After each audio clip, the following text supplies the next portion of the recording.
Welcome back to Tech Toe. Now, on a regular day, my Instagram feed looks like this, and my stories, well, like this.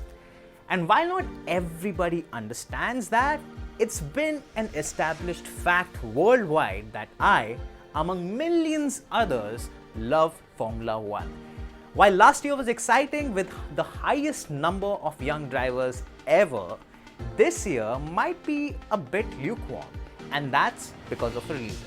F1 calls this year as evolutionary and not revolutionary because they are keeping the best for 2021, which we will get to in a moment. Now, most teams have taken the covers off their 2020 cars, with Haas, Alfa Romeo, Alfa Tauri and Williams being the only teams with some prominent color changes. Now, if you're wondering what Alfa Tauri is, well, it's basically a renamed Scuderia Toro Rosso.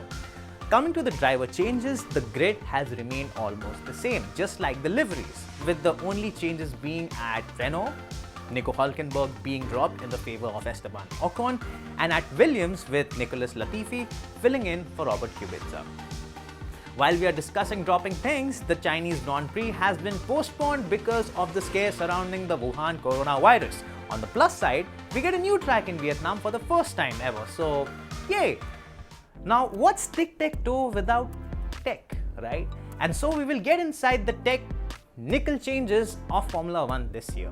But before that, you gotta understand why technical changes exist in Formula One in the first place. Look, if you have ever wondered why the sport is called F1 or Formula One, well, I gotta tell you, you have been asking the right questions in your life. The word formula in the name refers to the set of rules to which all the participant cars must conform. Get it? So every year the formula changes to either make the racing better or to address certain issues from the previous year.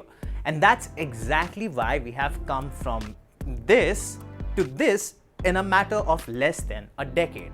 Now this year, we will see that drivers will get an extra motor generator unit kinetic or MGUK to play around up from 2 to 3. What's that? Well, it's basically a part of the energy recovery system which harnesses waste energy in the form of heat and kinetic energy to electric energy. ERSs can provide up to 120 kilowatts of power for approximately 33 seconds per lap. The number of allocated units has been increased because last year 9 out of 20 drivers got a penalty because they exceeded the limit. The FIA has also limited the amount of fuel to be stored outside of the fuel tank to just 250 ml, down from 2 liters in 2019. It has also mandated that it should be used for the normal running of the engine, and that's to deter teams from seeking any potential benefit to be had from keeping large amounts of fuel outside of the tank. Now, shark fins are back, not the way we used to see them before. For 2020, all teams will have to create a small little plate behind the engine cover of their cars to house the drivers' numbers, making it easier for fans to distinguish drivers. F1 says that there will be very little aerodynamic impact on the cars because of these, unlike the previous iterations of the shark fin design, so do not expect this rule to change any drivers' championships or constructor championships. While that looks a little low tech, check this one out. The 2019 regulations saw the checkered flag to be replaced by a checkered light panel as the official signal marking at the end of the race. But a glitch at the Japanese Grand Prix saw the checkered panel illuminate a lap before the end of the race, causing the official results to be counted from there. Now, we will also see even lesser electronic meddling in the starts, with 90% of the engine stock being controlled directly by the driver's command on the back of their steerings on their clutch pedals. While those are the most important changes this year, it is important to notice that there haven't been any major cosmetic changes. The cars are still going to look the same as 2019. They will change, however, in 2021. And this is how F1 picturizes the 2021 car.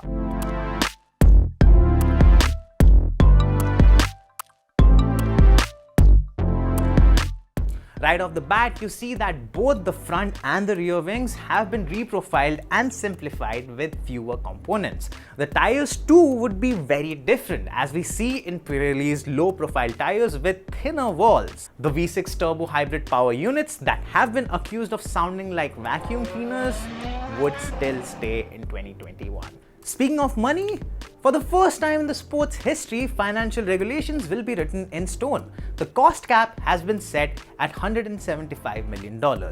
This is important to set a level playing field, as it has often been observed that teams with deeper coffers often end up on the top step of the podium, and thus making the divide between leaders, midfielders, and backmarkers even more pronounced. Now, while I am super excited for the next season, I think I need to keep calm and live in the present. Let's just hope someone has the stomach to challenge the Silver Arrows this year.